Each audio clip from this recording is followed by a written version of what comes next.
Comment faire son autopromotion? Comment démarcher les productions? Bref, comment se faire connaître? Et vous? Vous faites comment? Allez, action! Ben, si je savais, je l'appliquerais pour moi-même. On a tous des cartes de visite, on essaye tous de renouer des contacts avec des réalisateurs qu'on a rencontrés, ou des producteurs. À mon avis, il y a une seule attitude, c'est d'aller chercher le contact, de le trouver et de le transformer. Maintenant, il faut utiliser tout ce qu'on peut utiliser, c'est-à-dire l'ordinateur, les réseaux sociaux, Facebook, se faire connaître, se faire entendre, se mettre sur YouTube, etc. Mais tout est bon, je crois que c'est très bien. C'est pas parce que je ne sais pas le faire qu'il ne faut pas le faire. Comment aller démarcher des personnes au jour d'aujourd'hui, ça je ne saurais pas trop. J'imagine que justement là le réseautage et connaître machin, qui connaît truc, qui connaît... oui, peut-être j'ai l'impression que ça marche plus comme ça qu'avant. Mais effectivement, quand j'ai commencé, ça se passait pas comme ça. Tu pouvais aller voir n'importe quelle maison de disques et puis on écoutait ce que tu faisais, quoi. Enfin, ça s'est passé comme ça pour moi, en tout cas. Comme tout le monde, je suis quand même bien de mon époque. C'est-à-dire que j'ai un site YouTube, un site aussi personnel, sur lequel on peut se balader et puis voir un petit peu ce que je fais. Dans un premier temps, ouais, je pourrais conseiller à un jeune compositeur de faire quelques YouTube avec quelques enregistrements, essayer d'aller vers la qualité quand même, peut-être essayer de se démarquer des musiques réalisées au synthé, parce que tout le monde a un peu les mêmes sons, les mêmes trucs, donc je pense que c'est un bon moyen, puis aussi d'aller à la rencontre, sortir.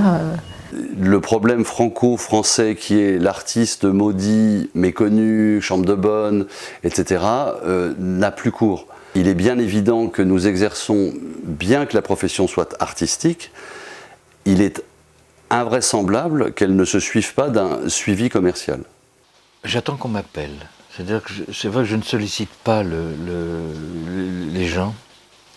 Je pense que ce qui est important, c'est qu'on puisse entendre la musique, que l'on puisse l'entendre.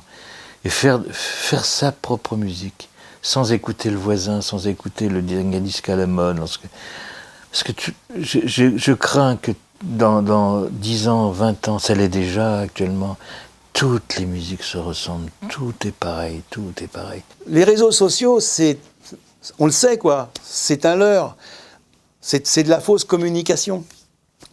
En général, on va y chercher une réponse à sa propre identité à travers l'attention de quelqu'un d'autre, alors que c'est pas ça la communication.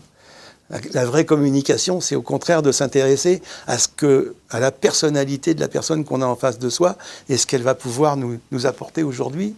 C'est ça qui est génial. Oui, ce qui est compliqué aujourd'hui, c'est que sur les réseaux sociaux, nous sommes tellement nombreux que le tri est compliqué à faire. Il faut bouger dans ce métier. C'est pas en restant dans sa cave devant son ordinateur qu'on trouve des contrats.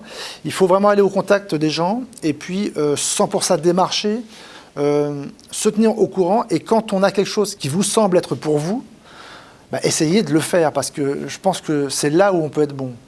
Il y a trop d'expositions musicales, trop de gens, il faut aller défendre sa musique, je pense soi-même. Je pense que dans nos métiers, la relation humaine est aussi importante. Mais bon, il ne faut pas non plus oublier les réseaux sociaux, c'est des outils comme d'autres. Mais aller voir les gens, c'est quand même mieux.